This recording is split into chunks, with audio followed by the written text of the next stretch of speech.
Ladies and gentlemen, thank you very much, and thank you, Claire, for the introduction. The President reminded me of a time when I was young and foolish, but he must take some responsibility. I was a student of his at University College Galway, and there was a chapter on deviance, so I tell people I learned my deviance from the President of Ireland. It's quite impressive.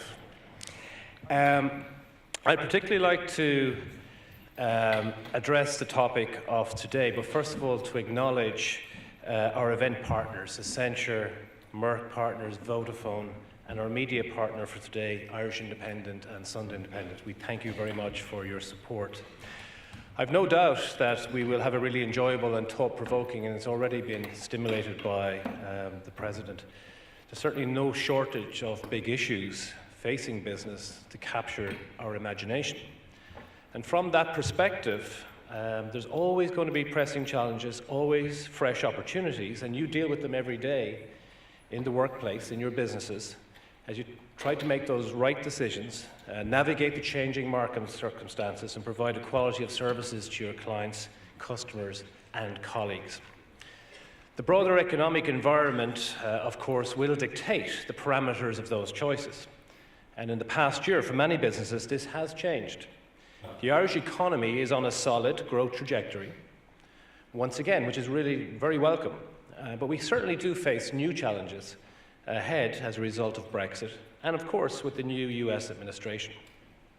Despite this, I firmly believe that Ireland is now in a position to face these challenges head-on and from a position of strength and momentum. And I'd like to address some of these issues today, three in particular. And these are central to the current work of Ibec. Firstly, how do we ensure that the Irish business model is properly understood at home and, crucially, abroad, at a time when many are keen to take unwarranted potshots at our success? Secondly, how can we take full advantage of the major opportunities that are arising from our strong economic performance?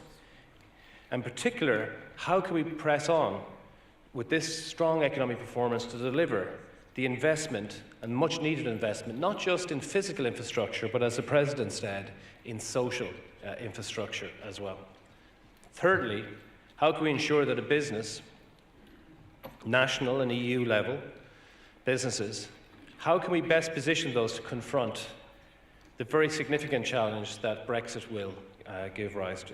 So taking the first issue, when we look at the success of Ireland's business model, it's easy to forget how far we've come from.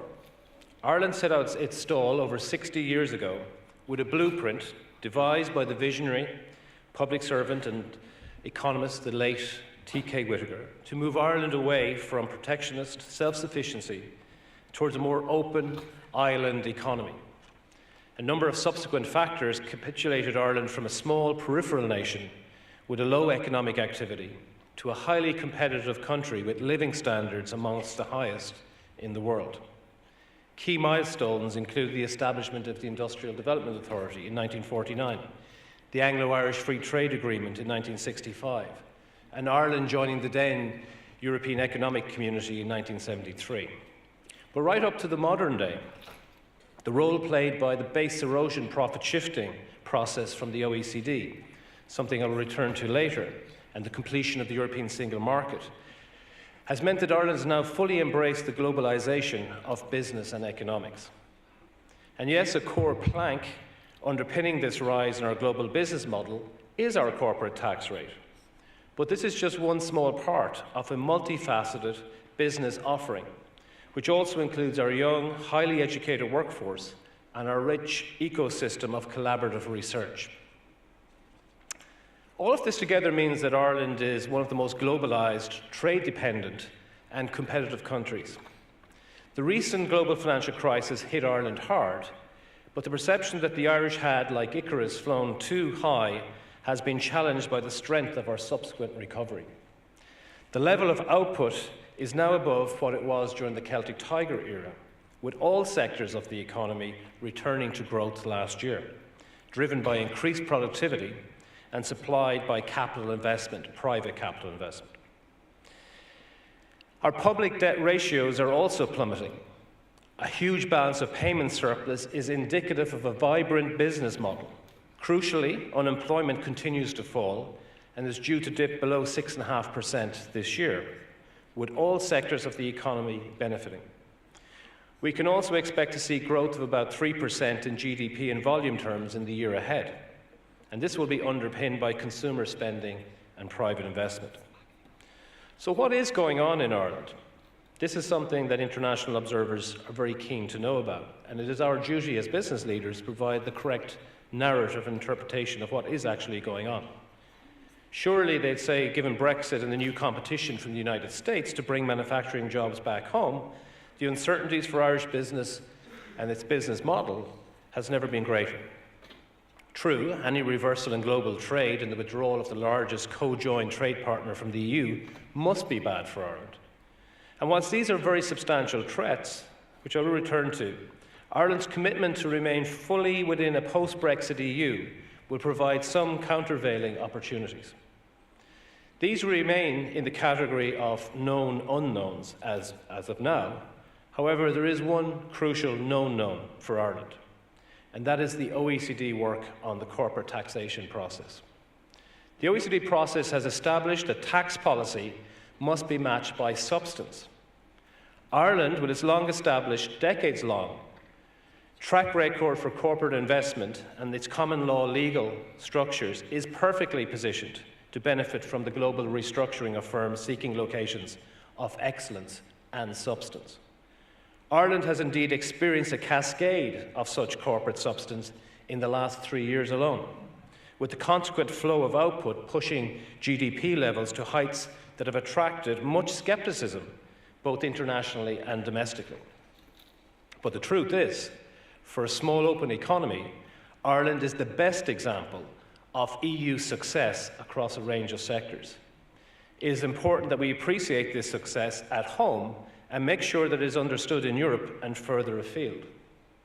Next week, in the run-up to St. Patrick's Day, Ibec will be hosting a major event in New York, along with the Ireland-US Council, which will address a range of major Irish and US business figures. We will be meeting key policymakers and opinion formers, both in New York and in Washington.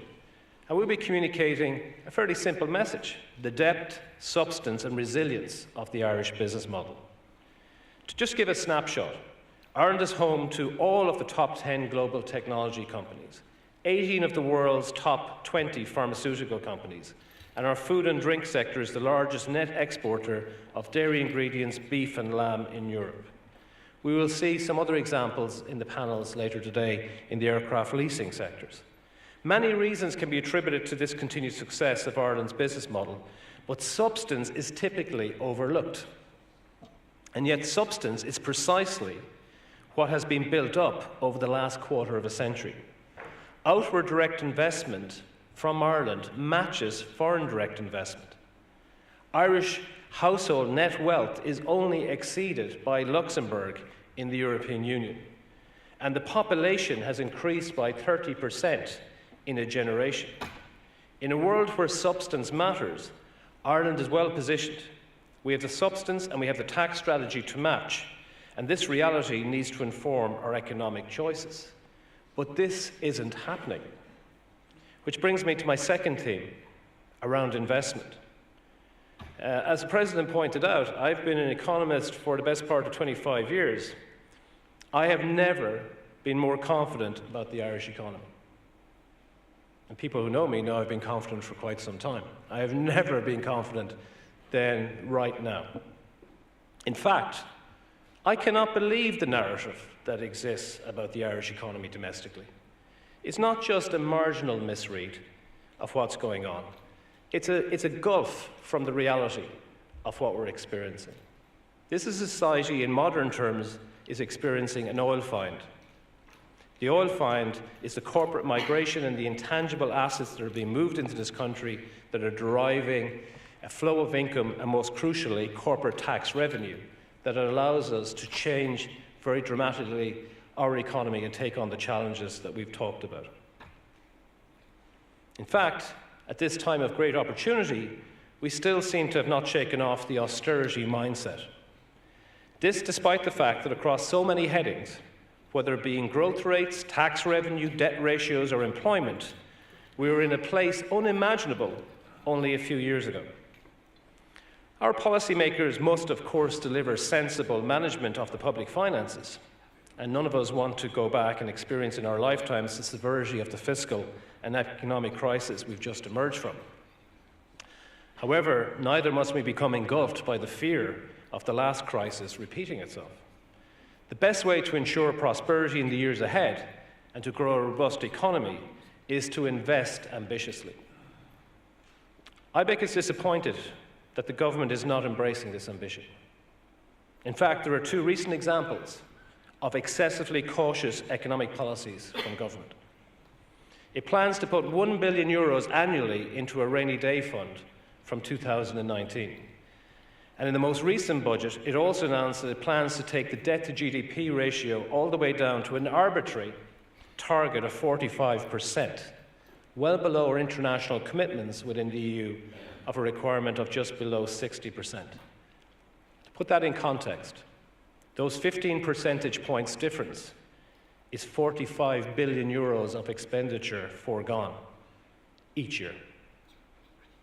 So you think about the dramatic transformational change in our economy and infrastructure by fulfilling our international commitments, but actually taking the opportunity of a low interest rate environment, an expanding population, a neighbour who's becoming perhaps less tolerant to talent in a globally mobile world.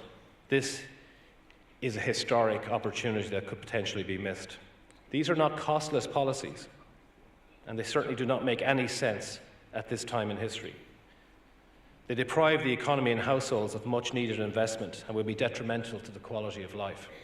In fact, in the words of Galbraith, I believe we're experiencing in Ireland a situation of private affluence and potentially public squalor. We need to reopen the debate, and with the political system in this period of flux, now is exactly the time to do so. We're in danger, as I said, of missing this really important opportunity to put in place the public infrastructure we so desperately need to deliver the next phase of our economic and social development. Yes, we need to be prudent with current expenditure, but unless we invest for the long term, we will store up major problems for the future. In fact, those problems aren't even in the future. We know what they are today.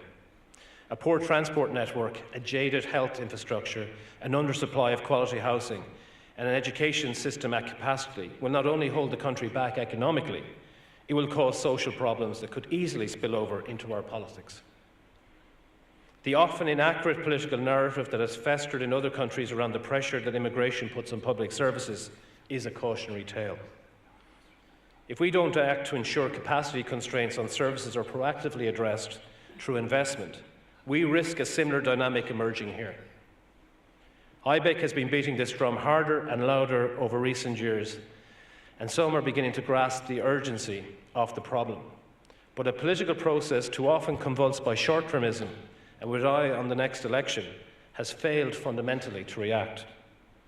The approach of Europe has also lacked foresight and imagination. To address the current and future economic and social needs of the country, we need to dramatically ramp up investment spending. And here's why. Shockingly, Ireland remains at the very bottom of the EU league table for infrastructure spending. Yet, the current capital plan has made strides, but is still the lowest level of capital investment in Ireland since the 1970s. Ireland ranks only 27th out of 144 countries in terms of quality of infrastructure.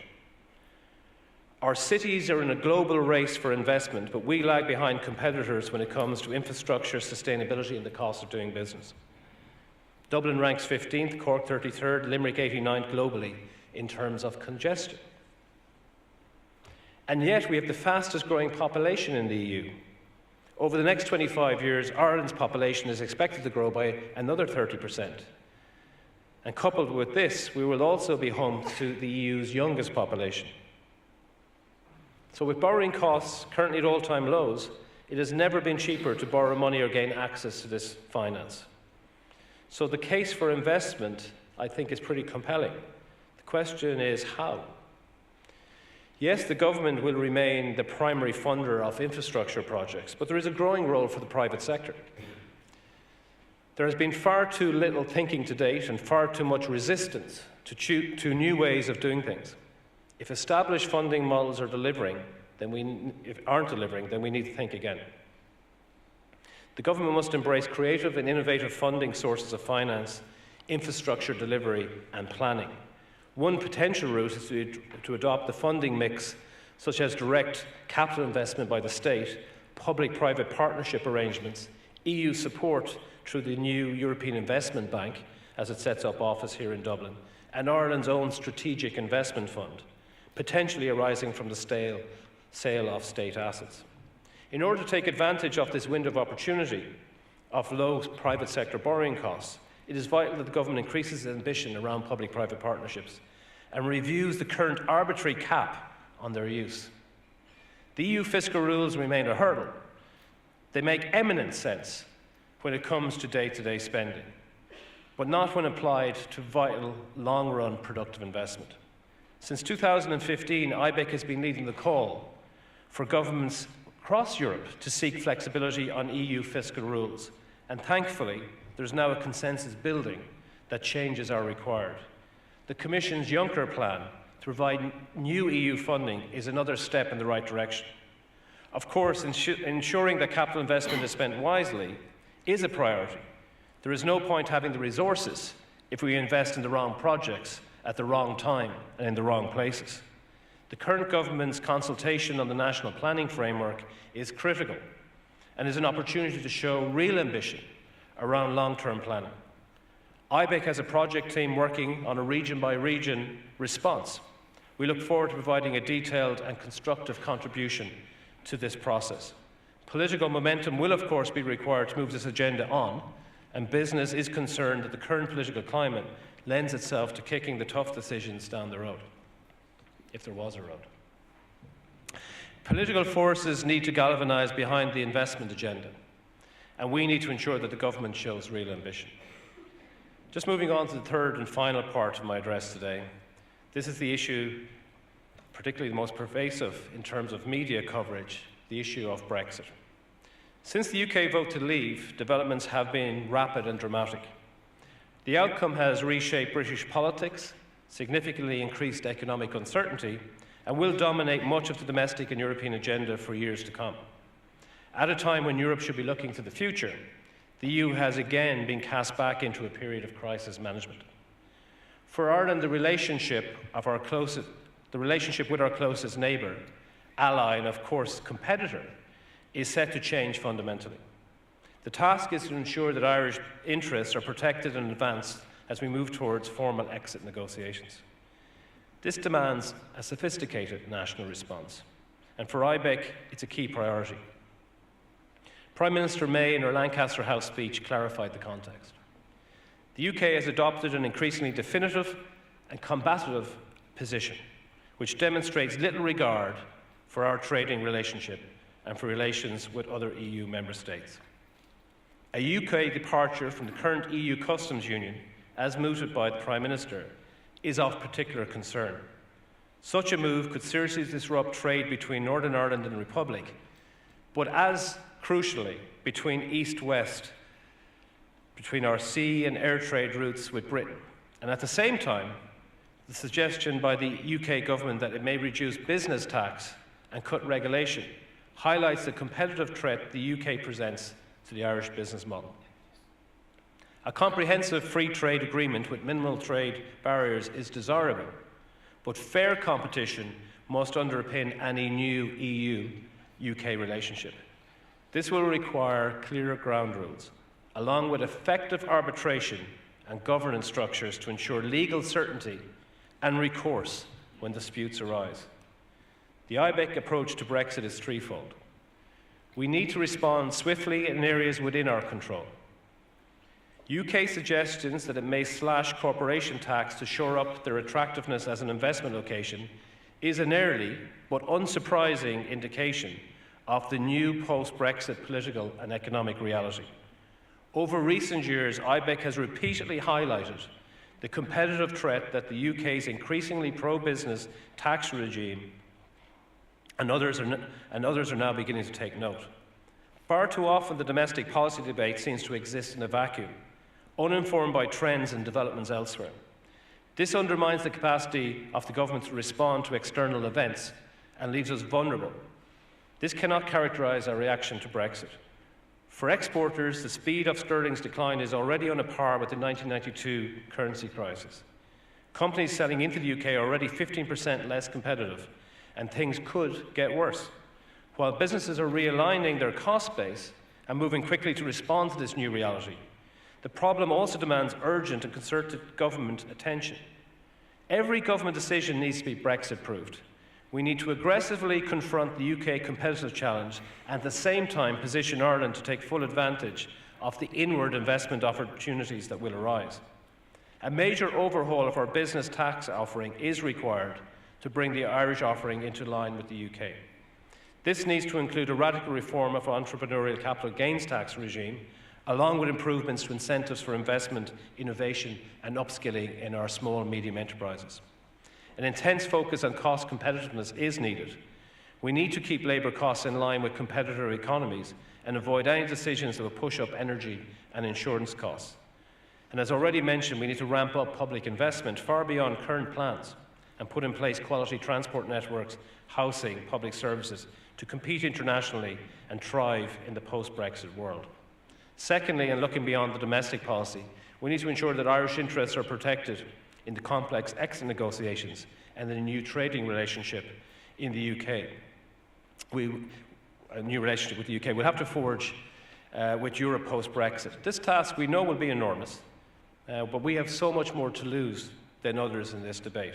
A fine balance needs to be struck between generous market access while at the same time not facilitating cherry-picking of EU benefits without the accompanying obligations and responsibility that comes with membership. We need to actively support the closest possible relationship between the EU and the UK, while at the same time ensuring that the UK does not steal a march. The political settlement in the north needs to be afforded a special status, along with a continued commitment to the development of an all-island economy. And the free travel area between the UK and Ireland must be preserved. Recent months have again highlighted the potential for political instability in Northern Ireland, and this is before the full effects of Brexit materialise. Putting politics to one side, it is crucial that the future development of the all-island economy and the need for an all-island approach to planning and infrastructure investment is not lost as the UK serves to move away and sever its ties from Europe. This will be an Ibec priority, and we're working closely with the Confederation of British Industry in Northern Ireland to make this happen. Ultimately, Ireland's unique economic circumstance needs to be heard, understood, and our interests safeguarded in any final settlement. Ibec, as the principal voice of Irish business, is working intensely at a domestic, UK and EU level to ensure that Irish businesses' interests are forcefully represented and advanced. In the coming weeks, we'll set out details of our negotiating priorities and key recommendations to ensure that concerns of Irish business are taken on board. We'll be bringing this message to London, Brussels and the capitals of Europe over the coming months, and we're looking for the government to have a similar resolve. Finally, in addition to our policy activity domestically, we're also working to support individual businesses as you navigate the challenges of Brexit. The future model and the timeline for execution remain unclear. However, the potential implications for your businesses are so profound that companies cannot afford to take a wait-and-see approach. It will be affecting companies differently in different ways, but we need to be proactive. So not only do we have to deal with the impact of sterling and future complexity around regulatory frameworks, new overheads associated with trading with a non-EU country will also give rise to complexities around supply chain, and new competitive market access pressures will also emerge. So in this regard, we have been undertaking with our members a survey, and what we find there is that 54% of businesses have not yet taken any action to understand the implications for their own businesses and how they might respond. Later this month, Ibec and our project partners, Accenture, will publish a new guide for our members. It will identify the potential implications for Brexit, but also propose pragmatic steps that businesses can take to assess the risk and prepare the responses. In conclusion, notwithstanding these issues, our economic performance remains stellar and is something that we should take pride in. while not forgetting the many mistakes we made along the way. The risk now is we rest on our laurels and take recovery and success for granted. When it comes to planning and investment, we need to think long-term and plan accordingly, even if this involves difficult and potentially unpopular political choices, something made more difficult by the Curtin Dáil arithmetic. Last year, only 22 new acts were enacted in Ireland, the lowest figure since 1944. Of course, new legislation is not always the answer. We need to avoid decisions that would undermine our ability to react and to adapt to external events.